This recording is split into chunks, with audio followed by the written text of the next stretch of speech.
A lot of people found that quite irritating. Under a minute and a half left in the half, and second and goal on the 4. Cam Scatterboo. How much fun is this guy? He's so physical when it comes to running the football against this defense.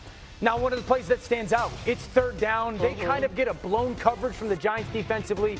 Jalen Hurts and Devontae Smith just not able to connect. Yeah, one of the turning points in the game for sure. And meanwhile, Scatterboo doing his thing, just keeps fighting here. I like the fact that down on the goal line, they don't try to get too cute right now with New York. They're just hand the ball to number 44, allow him to run through people, get in the end zone. And the gymnastics, as always, after the score. Eagles 2nd and 10 on the 15. He's trying to throw to Saquon Barkley, but is picked off by Cordell Flott. Or all-out pressure, and Flott sits on that little out route, and it's a huge turn of events because you think Philly's going to go down, score, get right back in it. It's a massive takeaway for the Giants defense. It had been 305 consecutive passes without a pick for him. First and goal at the 1. Once again, Scatterboo. Yeah, there it is. The physical presence of this offense is completely revamped in a matter of a couple weeks. Giants win 34-17. Here's Lane Johnson. The execution isn't there. We get behind the chains.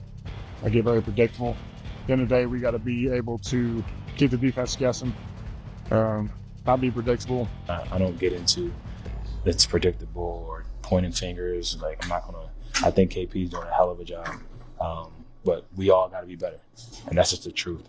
And if anybody else thinks anything different, they got to wake up. There's always lessons to be learned in these things, and it's a lesson. We got to choose to learn from it.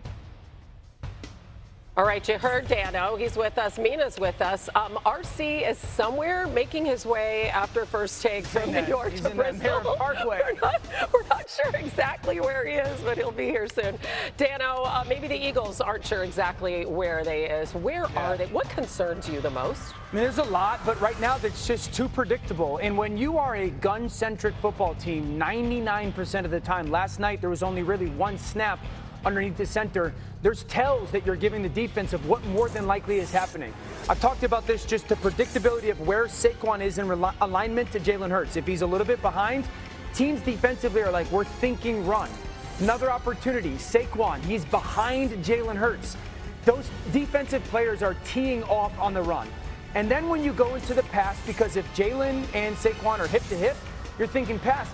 A lot of their pass concepts are the same thing. This is early. They run that little stick and out route. A little bit later, they run that little stick and out route. Teams are now not only anticipating pass, but what kind. You go into that late third quarter drive or early fourth quarter drive on that pick, it's the fourth time they ran basically that same concept to the same side of the field, and Cordell Flott is just sitting there waiting for that pick. And so, and I'd say this. Right now, there's a predictability with pre-snap what they're going to do. And then there's a predictability of post-snap what they're going to get to. And the butterfly effect is this isn't a play-action passing football team. So they're fourth least play-action pass in the NFL. So if you're a team and you see they're in the gun, which they are all the time, you're really thinking, I'm getting a quick game pass, I'm getting an RPO, which is really the same type of RPO, or we're getting a run. We're not making the defense think about all the potential plays that you can have. Way too predictable offensively. Yeah, Dan, Saquon Barkley is being contacted behind or at the line of scrimmage on over half of his carries, 6th highest rate in football. Last year, that was 29th. You've, I think, correctly identified some of the reasons why the run game is predictable, but I'll throw another one. Part of the reason why this gun-based run game worked in the past was Jalen Hurts himself was a threat to carry, and you would see linebackers impacted. I don't think they're concerned about him carrying the football this year. When I watch them, they are crashing down on the back, and when he does keep it, he's just not punishing them to the extent that they're creating some uncertainty. That's how, if you're a gun-based running team that runs a lot of zone like Philadelphia, you win with numbers if your quarterback's a threat. Like, I don't know, the Washington Commanders. Correct. But right now, the quarterback's not a threat to run the ball. I think this whole thing has to be like ripped up and redone. The run game in particular, but is what I'm talking about, because at the moment. The offensive line, there's some injuries there. Obviously, they're not getting the kind of push they did. But I think the bigger problem by far is what you are talking about, which is defense is completely keying in on Saquon Barkley and not being afraid of anything else. Yeah, which is exactly what Lane Johnson said. I mean, he just spelled it out. Like, we're too predictable. We have to mix it up. Is it realistic? Mina talked about tearing this thing kind of down to the studs. Can this be fixed quickly? Oh, there's no doubt. This is a very well-coached football team. Sirianni and the Eagles have been here. I'd say this, though. This team is realistically 2 snaps from being 2-4. If you go back to a CeeDee Lamb drop in week 1 and a blocked field goal against the Rams, it's not just offensively that they don't necessarily look themselves. This is one of the most shocking things so far this season. Offensively, they have 47 negative plays. That means a play that goes for no yardage or less. That leads the NFL. Defensively, they've only created 22 negative plays. The Philadelphia Eagles, who pride themselves as a line of scrimmage organization, that margin of 47 to 22 is 25. That's the worst in the NFL. So we're talking about a team that right now offensively, and that's what Lane's talking about, behind the chains, too many negative plays. And then defensively, they're not kicking butt up front like they did certainly last year. We've talked about their 4-man They rush. dominated Kansas City so in the Super Bowl. It can be fixed, absolutely. It's going to take some really difficult conversation. And here he is. Yeah, the defense is less worrisome to me because it's not like a... Sorry, Mina.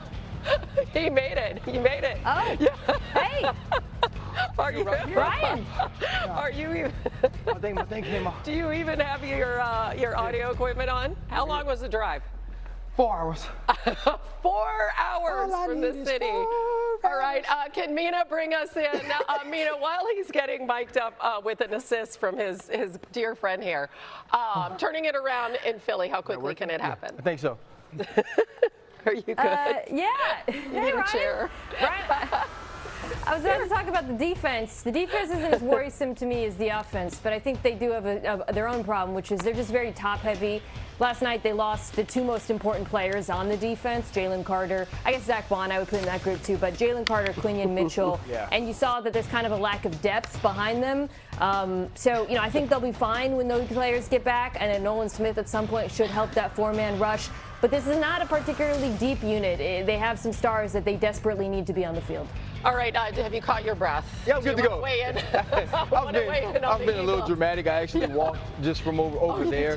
I love what Mina's saying, though. I heard Dan, though. He talked about being able to create negative plays, right? And also being able to do that on both sides of the football. They don't have the people right now defensively. Like, when you look at this team without Quinion Mitchell last night, also we obviously knew that Jalen Carter was sidelined. Who's going to make the special football plays? Who's going to turn the football over? How are they going to get pressure on the quarterback? And Jaxson Dart had his way. The most disappointing thing to me last night, though, was watching their defense tackle Scatterbo as the night went along. And I'm talking about starters, veterans. He brought the physicality to them. And it reminded me of 2 years ago, before Vic Fangio got there, how we turned the tape on and people weren't running to the ball, right? They weren't arriving with physicality. They weren't tackling well. And we saw that last night again, that the Giants seemed like the team that wanted that football game more. Yeah,